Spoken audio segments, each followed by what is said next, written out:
మీ అమ్మగారంటే మీకు ఎంత అభిమానం వస్తుంది? ఒక బాధకర విషయం, 20లో అమ్మ చనిపోవడం. ఫస్ట్ పాట మీకు నేర్పించింది ఎవరు చిన్నప్పుడు? ఇక మా అక్క లలిత.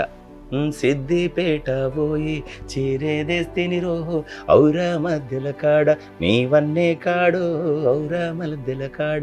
ఆమె అక్క వాడే ఊరు పాట. ఎట్లా జరిగింది మీ అంటే స్టడీ జర్నీ ఎలా జరిగింది? చిన్నప్పుడు ఏంటంటే జీతం ఉన్నా మేడం సపోర్ట్ మీకు చాలా ఉంటుంది. అలా ఆ అమ్మాయి అందుకోసం ఇక్కడ సబితా ఉంటుంది చూడు. నేను ఒకటి విన్నా, మీరు చిన్నప్పుడు బాల్యంలో స్కూల్కి వెళ్ళేటప్పుడు ఒకే డ్రెస్ మీద వెళ్ళడము, అదే డ్రెస్తో మళ్ళీ పిండుకొని మళ్ళీ వేసుకోవడము, అది మర్చిపోలేమంతే.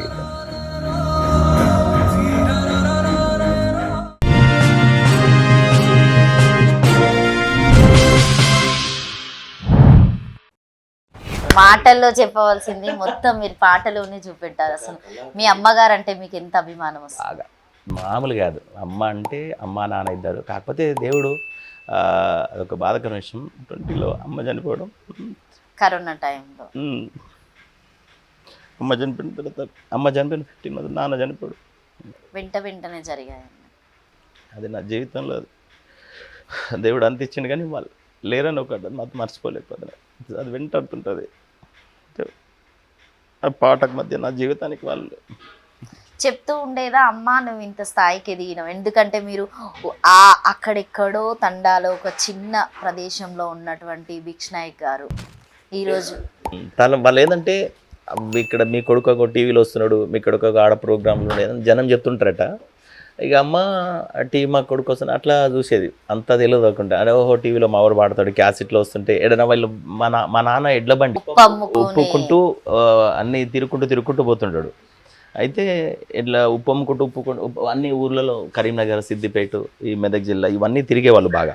అయితే ఆ ఎడ్ల బండిలోనే మా అమ్మ నాన్న జీవనం ఉంటుండే. అక్కడ నుండే ఎడ్ల బండిలో అవన్నీ తిరిగేవాళ్ళు. ఇక అక్కడ నుంచి భువనగిరి నుండి తిరిగేవాళ్ళు అన్నట్టుగా. ఆ ప్రయాణంలోనే ఉంటుండే, కానీ వాళ్ళు ఇక అట్లా పాటలు వినేవాళ్ళు. కాకపోతే అనుకునేవాళ్ళు ఏదో ఇట్లా అని. కాకపోతే అమ్మ నాన్న మాది భువనగిరి నుండి అక్కడ సిద్దిపేట కేసీఆర్ వాళ్ళ ఊరు పక్కన మొర్రాపూర్ అని చెప్పి, మొర్రాపూరు మన బదనకల్ కేసీఆర్ వాళ్ళు మన ముఖ్యమంత్రిగా మాజీ ముఖ్యమంత్రి కేసీఆర్ వాళ్ళ ఊరు పక్కన ఊరు. అక్కడ పోయి నాన్న ఒక 10 ఎకరాల పొలము భూమి అన్నీ కొన్నాడు. కానీ అక్కడ పోతే ఏంటంటే వలస వచ్చిన వాళ్ళు, బతకనికి వచ్చిన వాళ్ళు అని అందరిట్లో పిలుస్తుండే ఊరోళ్ళు. ఇక మనకి ఇంత పేరు వచ్చిన తర్వాత ఇది కరెక్ట్ కాదు, మళ్ళీ నేను పుట్టిన ఊర్లో మళ్ళీ ల్యాండ్ తీసుకొని ఒక 7 ఎకరాల పొలం తీసుకొని బాయ్ అవంతా చేయించి మళ్ళీ అమ్మ నాన్న తీసుకొచ్చి అక్కడ పెట్టుకున్నాను. మళ్ళీ ఎక్కడైతే ఏ ఊరు నుండి అయితే వెళ్ళిపోయిండో నాన్నను, మా అమ్మను మళ్ళీ తీసుకొచ్చి పురిటిగడ్డ లాస్ట్ మా అమ్మ నాన్న అదే నేల, అదే ఊర్లో, అదే పాలోళ్ళ బంధువుల మధ్యనే అక్కడిని వాళ్ళని చేయడం జరిగింది. ఆ అదృష్టం నాకు దక్కింది. వాళ్ళు అందుకోసమే ఇక అమ్మ నాన్నకి ఇట్లా టీవీలో ఇట్లా వస్తున్నప్పుడు ఇక కొన్ని అవార్డ్స్ ఇస్తుంటే వాళ్ళని పిలిపించి నా అవార్డ్స్ వాళ్ళకి అంకితం చేయించినప్పుడు కొన్ని చేయించిన. కాకపోతే ఏం చేసినా తక్కువే, వాళ్ళ గురించి ఏం చేసినా తక్కువే. ఫస్ట్ పాట మీకు నేర్పించింది ఎవరు చిన్నప్పుడు అంటే ఇక మా అక్క లలిత, నాకంటే పెద్ద అక్క. ఆమె బాగా పాడుతుండే. మా అక్క తను కూడా సింగరేనా లేకపోతే? తను అంటే సింగర్ అంటే బయట సింగర్ కాదు, ఇంట్లో నాట్లు వేసేటప్పుడు మీకే నేర్పించింది అనుకుంటా, మీ గురువు మీ అక్కే అనుకుంటా. నాటేసేటప్పుడు కోతకొచ్చేటప్పుడు అక్క ఊర్లలో ఉంటుంది కదా, అట్లా వాడేది అక్క. ఇక నైట్లో పడుకునేటప్పుడు ఏంటంటే నేను అక్క, ఇక మేము 8 మంది అక్క చెల్లెలు, 3 అన్నదమ్ములు. మేము నాన్న 5గురికి పెళ్ళిళ్ళు చేసి నేను 3గురికి చేసిన, 2 తమ్ముళ్ళు నాకు. దాంతోపాటు ఏంటంటే అక్కడ చిన్నప్పుడు మేమందరం నేను పడుకుంటాను మన అక్క దగ్గర, అక్క చెయ్యి మీద నెత్తి పెట్టుకొని అక్క మీద చేసుకొని అక్క చిన్నప్పుడే పాడుతుంటే ఇక వినుకుంటూ నిద్ర పోవాలన్నట్టుగా రోజు. ఆ రకంగా మనకి ఇక పాట బాగా అబ్బింది. ఇక ఆమె అక్క నుండి. ఏం పాట నేర్పించింది ఫస్ట్ మీకు? అంటే అప్పుడు పల్లె పాటలు, స్కూల్లో వాడినటువంటి పాట అయినా కావచ్చు. అప్పుడు చిన్నప్పుడు ఏంటంటే జానపదాలు అక్క.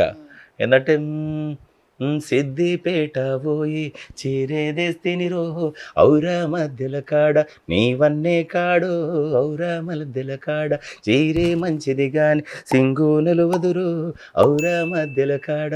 ఆమె అక్క వాడే ఊరు పాటలు. బండెనక బండిరో కురుమగొల్ల బాలయ్య, ఏ బండ్లో పోతావో కుండ్లో కురుమగొల్ల బాలయ్య అనుకుంటా. అప్పుడు పాత పాటలు అక్క బాగా పాడేది.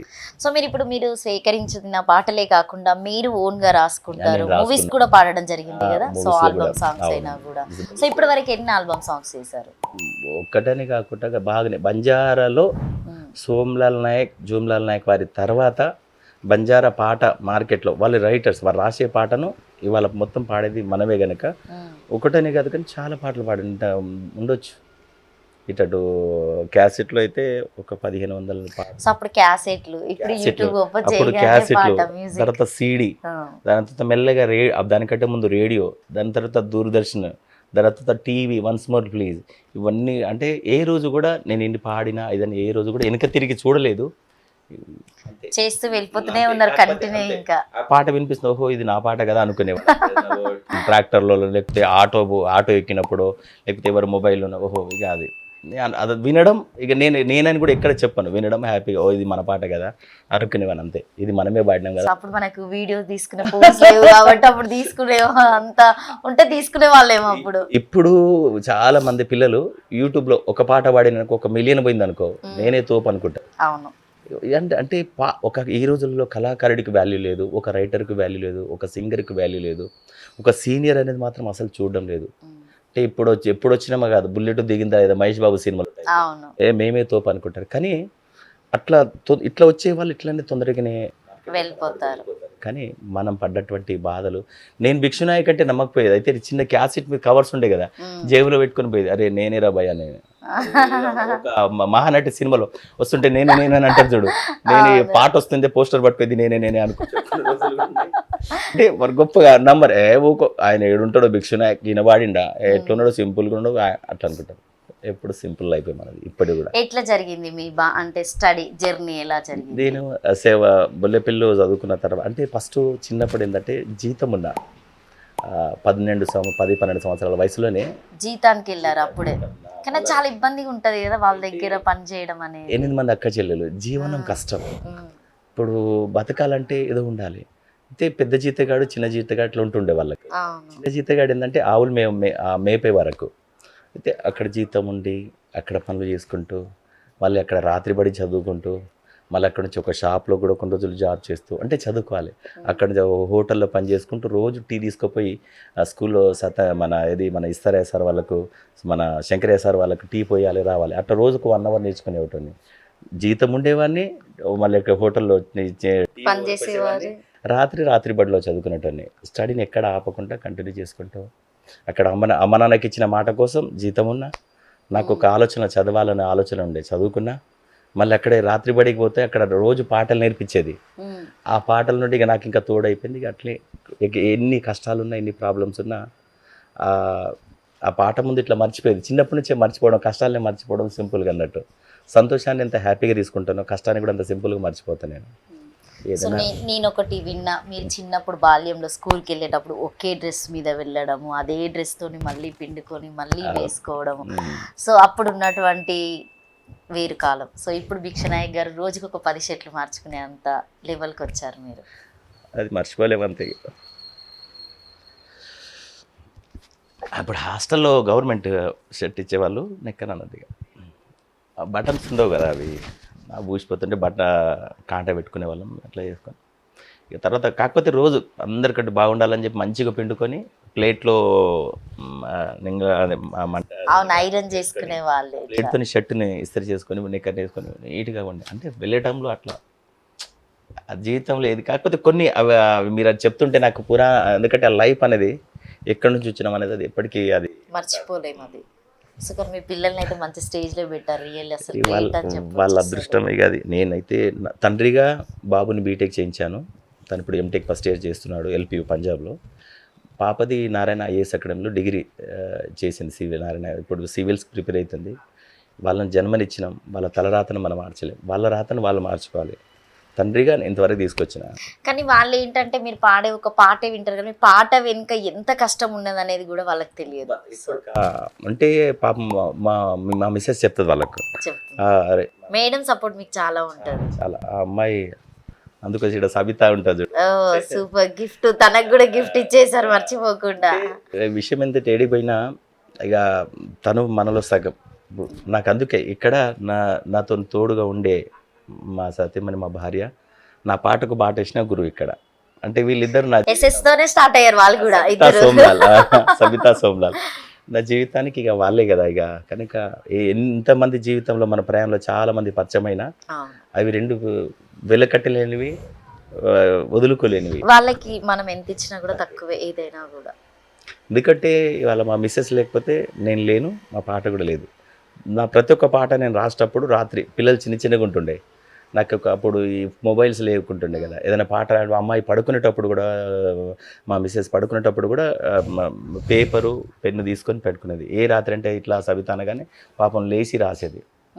ఆమె అప్పుడు రాసిన పాట నేను చెప్తే అప్పుడు రాసిన పాట ఇప్పుడు మంచిగా మళ్ళీ రీల్లో బాగా, లెలినా చౌదరి నేను పాడిన పాట అది ఓకే, ఇప్పుడు రీల్లో బాగా పోతుంది. ఒకసారి పాడి వినిపించండి. నా పల్లి నుండి మల్లేపల్లి మధ్య కుదిరింది నీకు నాకు జోడి, నా మల్లి అంటే చేసుకుంట పెళ్ళి, అరే కాచిగూడ నుండి గౌలిగూడ మధ్య కుదిరింది నీకు నాకు లవ్వు, నా బావా కాదంటే వదులుతావా నువ్వు, నా బావా కాదంటే వదులుతావా నువ్వు. ఇది తెలుగు ట్రెండింగ్ లో ఉన్నటువంటి సాంగ్స్ ఇప్పుడు బాగా, అంటే ఇప్పుడు పాడినాము నేను లెలినా చౌదరి, ఇప్పుడు రీల్లో బాగా ఏ పోతుంది. ఇయర్ లో పాడారు అదా సాంగ్?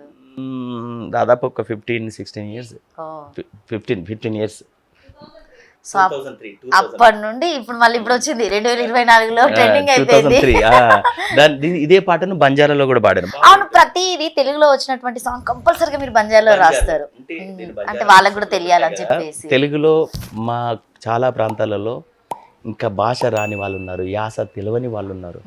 కనుక తెలుగులో ఉన్నట్టు భావం ఇదని చెప్పి బంజారాలో కూడా చాలా వరకు నాకు తెలిసి మీరు ఒక 100,000 రాసుంటారు మీ వాళ్ళ కోసమే పర్టికులర్. ఒక్కటి కాదు, మా ఇది మన సంస్కృతి ఎట్లుంటుంది, ఆడపిల్లల్ని నమ్మొద్దు, అందరూ చదువుకోవాలి, ఈ మద్యపానానికి దూరంగా ఉండాలి, ఈ సిగరెట్ బీడి ఇలాంటి తాగడం వల్ల ప్రాబ్లం ఏముంటుంది. షార్ట్ ఫిల్మ్స్ కూడా చేశారు మీరు వాటి మీద చాలా వరకు.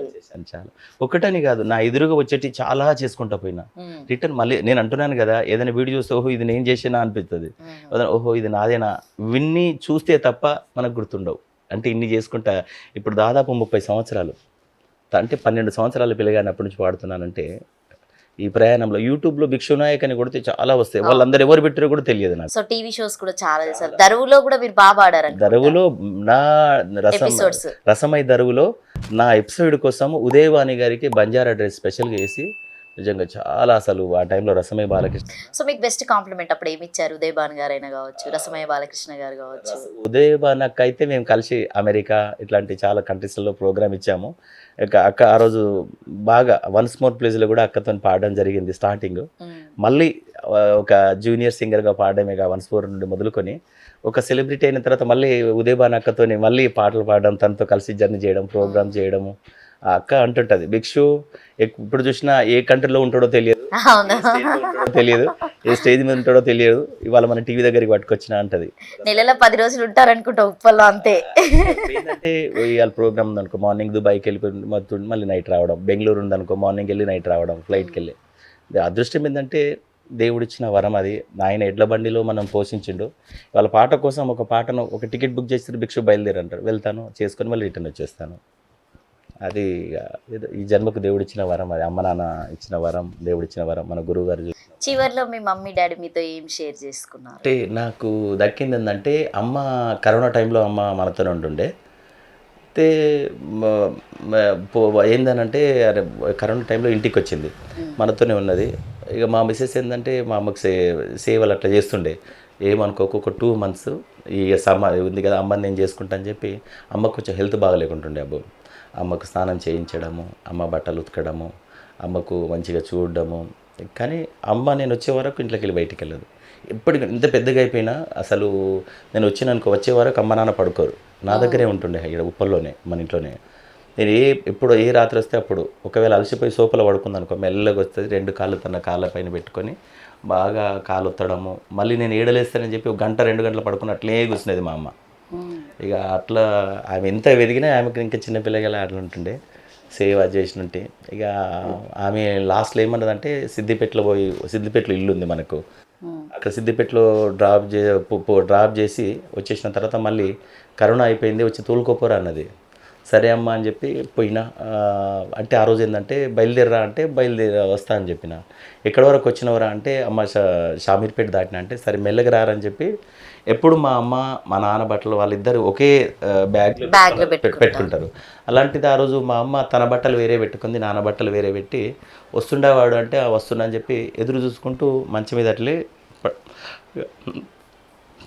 పడుకుందట. చూసుకుంటే మంచం మీద పడుకుంది. ఇక అక్క వాళ్ళు చనిపోతారని చెప్పి చనిపోయింది, కానీ నాకు చెప్పలేక మెల్లగా రారా అంటే నాకు ఎందుకు డౌట్ వచ్చింది. చూసేసరికి ఇక అమ్మ పడుకొని ఉంది.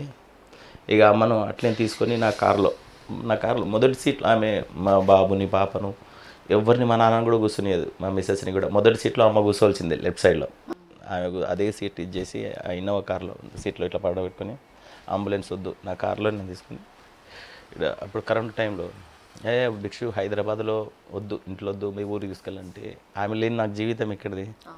మా అమ్మ మా ఇంట్లో నిద్ర చేయాలని చెప్పి ఉప్పలింట్లో ఒక 4 hours చేసి నిద్ర చేసుకొని తర్వాత ఊరికి తీసుకెళ్ళాను. మళ్ళీ అమ్మ చనిపోయిన 15 నెలలకు మళ్ళీ నాన్న ఒక చిన్నపిల్లలాగా చూసుకోవడమేమో, కాకపోతే నాన్న కూడా బాగా సేవలు చేసుకున్నా. లాస్ట్ మూమెంట్లో బాగా ధైర్యం ఇచ్చేటట్టు నాన్న కూడా నా చేతిలో, మన ఇంట్లోనే ఇద్దరు నా చేతిలోనే ప్రాణం, అమ్మ మళ్ళీ నాన్న నా చేతిలోనే ప్రాణం ఇడవడం జరిగింది అన్నట్టు. మీరంటే బాగా ప్రేమ ఉన్నట్టుంది అసలు వాళ్ళకి. అందుకోసమే ఇక చూసినా కదా, నేను పొద్దున స్నానం చేసిన వెంటనే ఫస్ట్ నేను ఎక్కడ వాళ్ళకి నీళ్ళు పెట్టి దీపం కానీ అగరబత్తులు కానీ ముట్టించింది నేను బయటికి వెళ్ళాను. అలా ముట్టించినాకనే దేవుడి దగ్గరికి వెళ్తా.